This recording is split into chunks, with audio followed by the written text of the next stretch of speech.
Agad na napahawak si Chi Jiawen sa kanyang kamay dahil sa malakas na pagkakahampas rito ni Wang Jichuang. Sabay noon, mabilis siyang tumakbo habang umiiyak.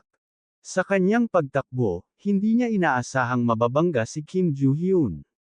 Agad namang humingi ng paumanhin si Kim Joo-hyun, ngunit hindi na siya napansin pa ni Chi Jiawen dahil sa sobrang sama ng loob nito.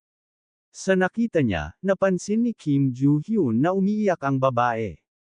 Pagkalapit ni Chi Jiawen sa kanyang mga kasama, agad siyang nilapitan ng kanyang coach at sinabihan na huwag niyang masyadong sisihin ang kanyang sarili. Sinabi pa nito na nagpakita siya ng pambihirang galing at nalampasan pa niya ang inaasahang antas ng pagsasanay. Anuman ang naging resulta, nalampasan niya ang sarili niyang mga limitasyon. Agad namang pinalakas ng kanyang mga kasamahan ang kanyang loob.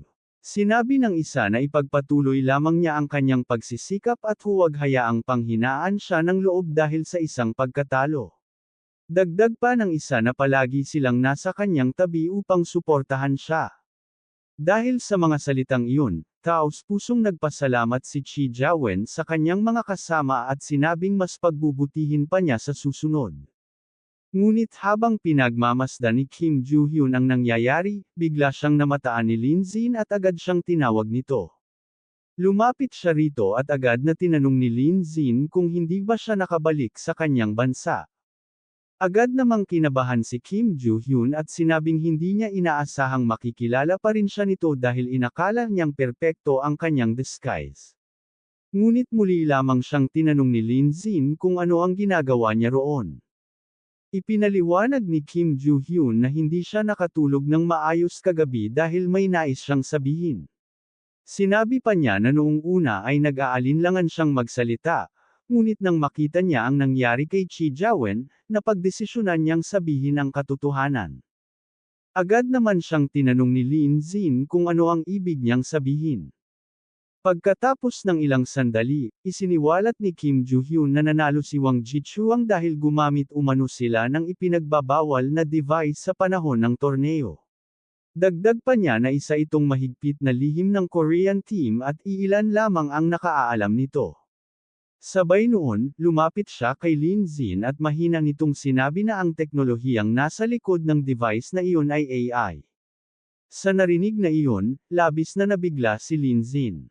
Idinagdag pa ni Kim Joo-hyun na dahil sa paggamit ng nasabing device, nagkaroon ng malaking kaguluhan sa loob ng Korean Go team. Gayunpaman, patuloy pa rin umanong sinusuportahan ng asosasyon ang koponan dahil itinuturing nila itong simbolo ng kanilang pambansang karangalan. Naguguluhang tinanong ni Lin Zin kung totoo ba ang lahat ng kanyang narinig. Malungkot namang sinabi ni Kim Joo-hyun na totoo man o hindi, bilang isang koponang hindi pa natatalo, palaging papanigan ng Korean Association ang kanilang Go team upang mapanatili ang kanilang reputasyon at karangalan. Sa sandaling iyon, inanunsyo na ng host na ang susunod na programa ay ang seremonya ng paggawad ng parangal at malugod nitong inimbitahan si Coach Kwi Yong-hyuk ng Korean Go team upang tanggapin ang trepeo para sa kanilang koponan. Pagkababa ni Coach Kwi mula sa entablado, agad niyang napansin si Lin Zin at nagpasalamat dito sa pag-sponsor ng torneo. Kasabay nito, sinabi niyang kukunin na lamang niya ang premyo at aalis na. Samantala, mabilis namang nagtago si Kim Joo-hyun upang hindi siya makita ni Coach Kwi. Habang paakyat ng entablado, hindi napigilan ni Coach Kwi na kutsain si Lin Zin. Sinabi niyang nakakalungkot isipin na kahit gaano pa ito kayaman, hindi pa rin ito kayang matiyak ang tagumpay ng koponan ng sariling bansa.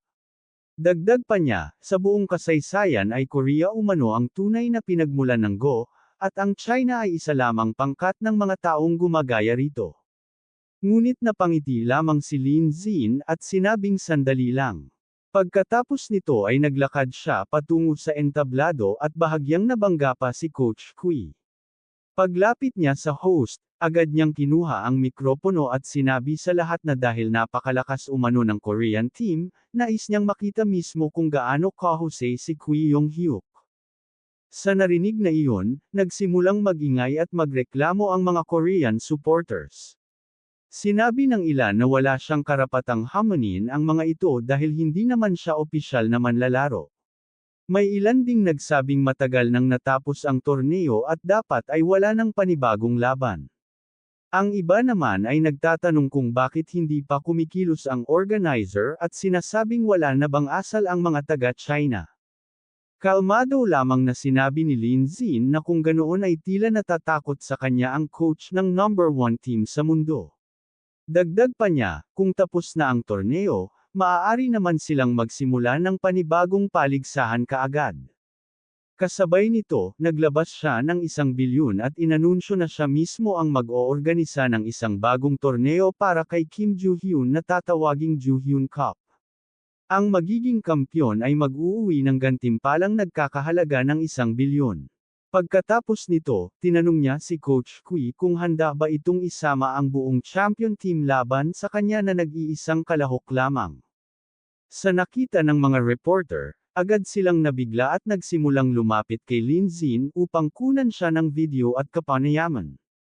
May isang babaeng reporter na nagsabing tila isa itong napakalaking balita, isang mayamang challenger na direktang humahamon sa World Champion Team.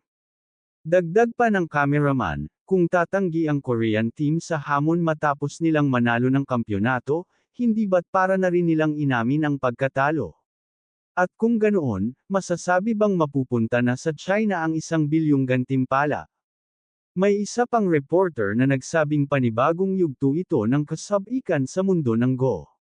Samantala, isang lalaking reporter naman ang nagtanong kay Lin Xin kung naisip ba nito na maaaring tanggapin lamang ng Korean team ang pera at manalo.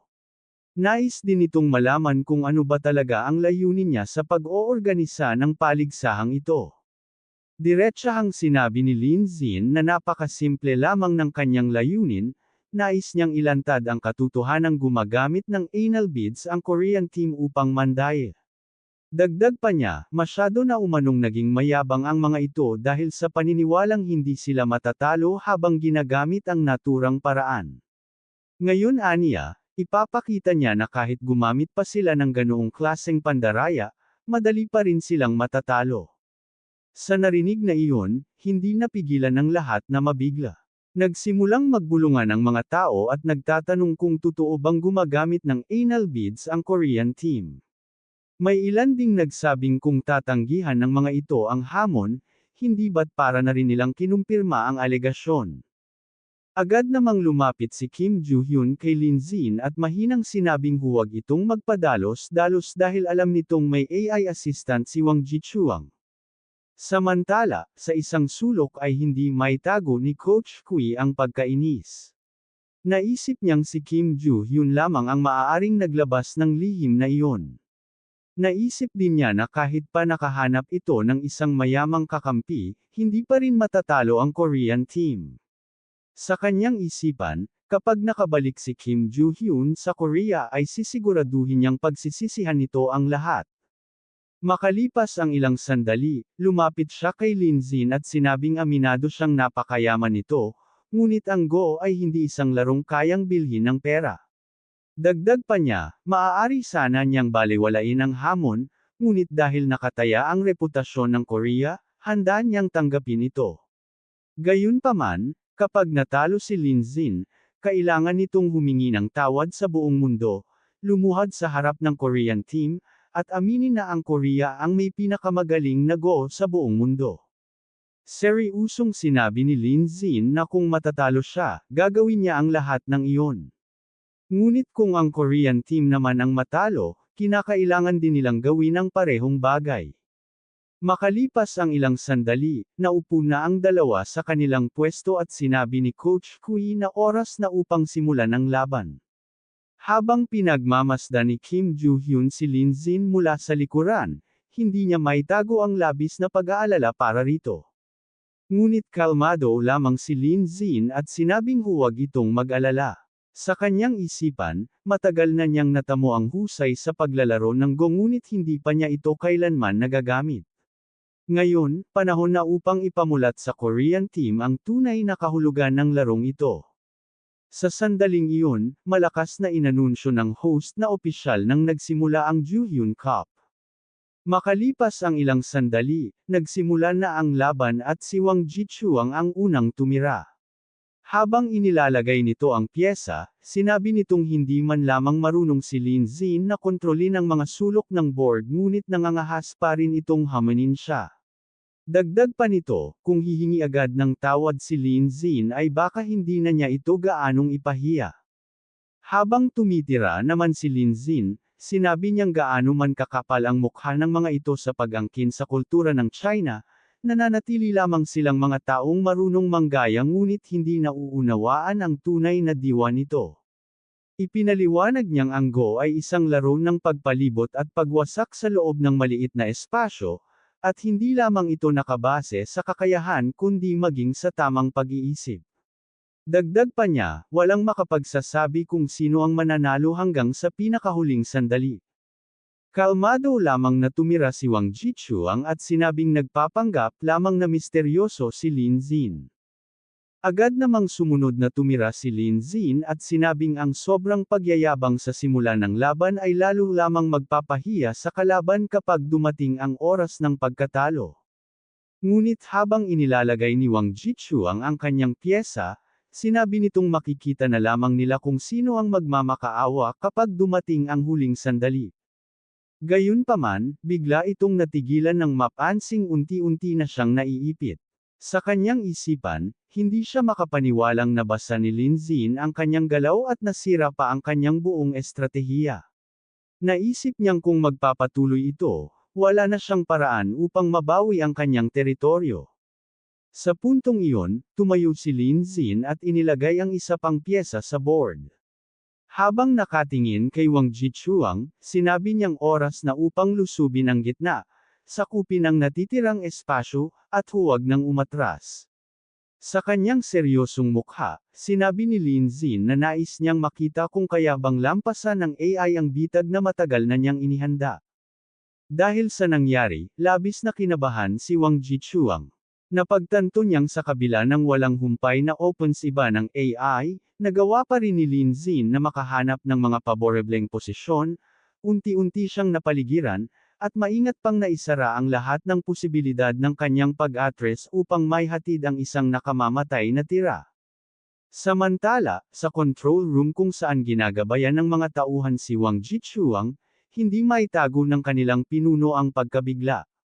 Napagtanto nito na mas mabilis pa ang pag-iisip ni Lin Xin kaysa sa kanilang AI at hindi niya maintindihan kung anong klaseng halimaw ang taong ito at paano nito nagagawang may segoa ang bawat galaw ng may perpektong katumpakan. Hindi rin mapigilan ni Coach Kwiyong Hyuk ang labis na kaba dahil ramdam niyang malapit na silang matalo. Napagtanto niyang lubusan ng nalalamangan ni Lin Xin si Wang Jichuang at hindi niya maunawaan kung paano nagagawang higaitan ng isang tao ang AI. Habang nanginginig ang kanyang buong katawan, paulit-ulit niyang sinasabi sa sarili na hindi sila maaaring matalo at kailangan nilang manalo. Sa control room, biglang nagbigay ng babala ang AI na labis na ang dami ng datos na pinoproseso nito at hindi na nito kayang ipagpatuloy ang laban, kaya iminungkahi nitong itigil kaagad ang match. Dahil dito, nasira ang device na nakalagay sa loob ng katawan ni Wang Jichuang. Hindi niya napigilan ang matinding sakit na dulot nito at nagsimula siyang manginig habang tila nagsa-short circuit ang kanyang buong katawan. Sa sandaling iyon, inilapag na ni Lin Xin ang kanyang huling tira at ipinaalam kay Wang Jichuang na natalo na ito. Ngunit hindi na iyon pinansin ni Wang Jichuang dahil sa matinding sakit na kanyang nararamdaman. Ilang sandali pa, kusang lumabas ang device mula sa kanyang likurang bahagi at bumagsak sa sahig. Habang nanginginig at pilit na tinatakpan ang pinanggalingan ng device, desperado siyang humingi ng tulong sa kanyang coach. Nang makita ito ng mga reporters, hindi nila napigil ang mandiri. Agad nilang napagtanto na nanday nga ang Korean team at hindi makapaniwalang may ganito silang nasaksihan. Ang ilan ay halos masuka dahil sa nakita, habang ang iba naman ay napansin pang may kasamang hindi matukoy na likido. Agad nilang itinutok ang kanilang mga kamera kay Coach Kui, ngunit mariin itong itinanggi ang lahat. Iginiit niyang isa lamang itong sabuatan ng mga Chinese laban sa kanila at wala silang kinalaman sa nangyari. Gayunpaman, hindi siya pinaniwalaan ng mga reporters. Napagtanto ng mga ito na malinaw na ebidensya na ang device na lumabas sa katawan ng kanilang manlalaro at hindi na nila maaaring linlangan ang buong mundo. Sa halip na umamin, itinuro ni Coach Kui si Lin Xin at ipinilit na ang mga Chinese umano ang naglagay ng device kay Wang Jichuang upang suruan ang Korean team at palabisang mas magaling ang mga Chinese sa larong Go.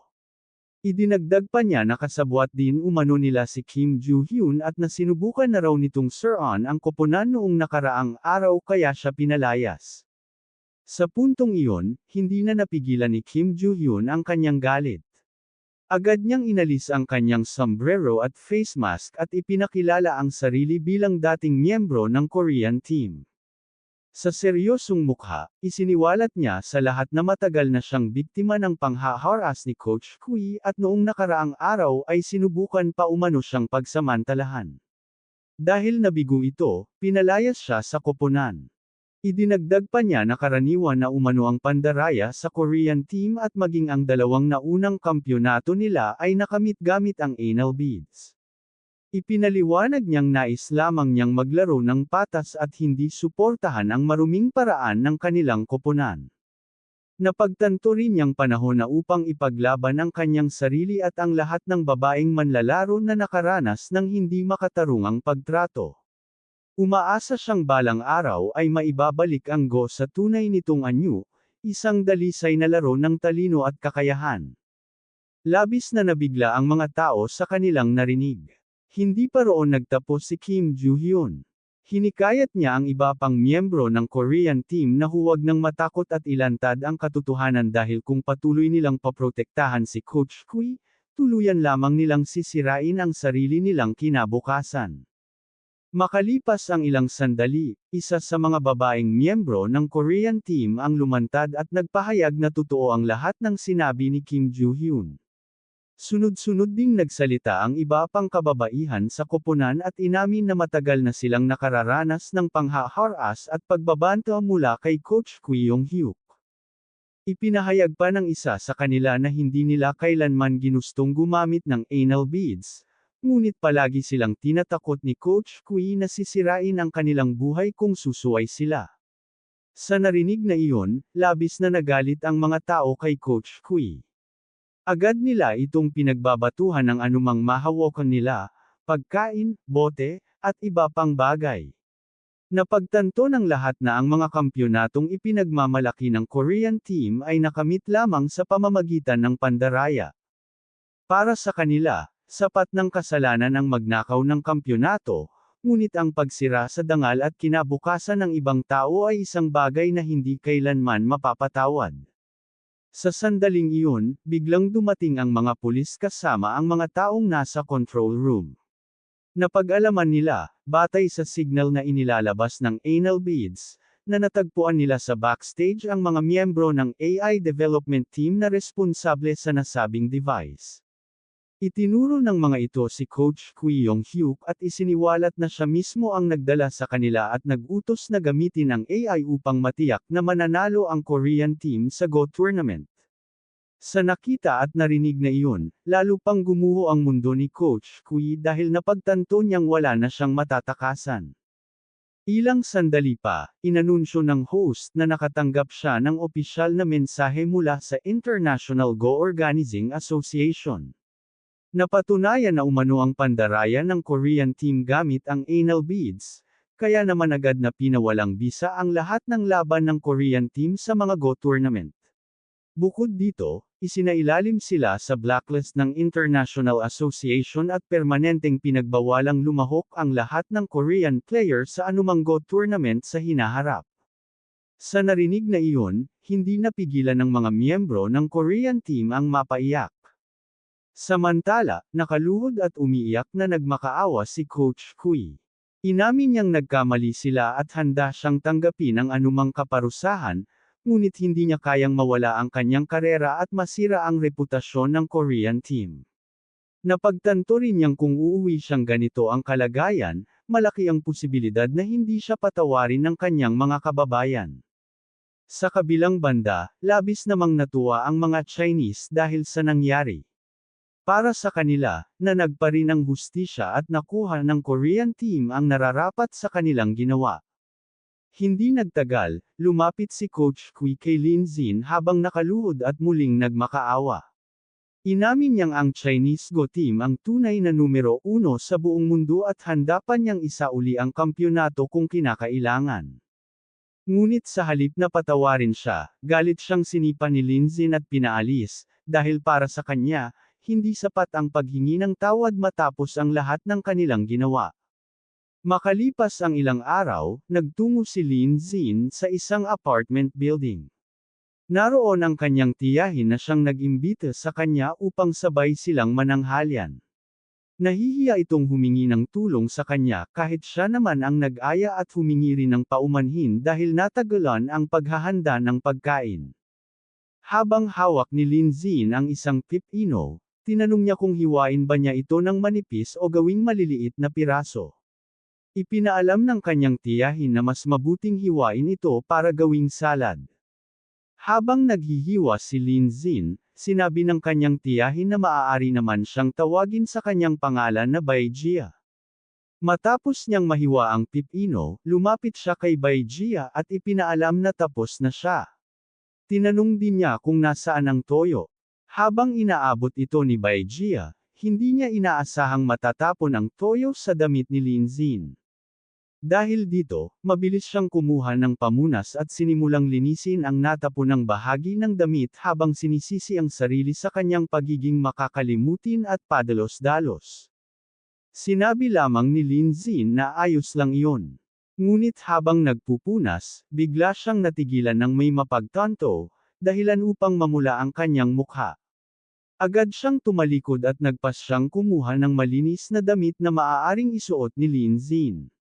Nagtaka naman si Lin Xin sa biglaang reaksyon ni Bai Jia. Makalipas ang ilang sandali, bumalik si Bai Jia dala ang isang bagong damit at iniabot ito kay Lin Xin upang subukan kung kasya. Agad namang nagpasalamat si Lin Xin at napansin niyang bago pa ang damit. Ipinaliwanag ni Bai Jia na hindi niya maaaring ipasuot dito ang mga lumang damit ng ama ni Roro. Hindi na umalis si Lin Xin sa kanyang kinatatayuan at doon na mismo nagpalit ng damit. Sa nakita ni Bai Jia, muli siyang napamulang hindi niya maipaliwanag.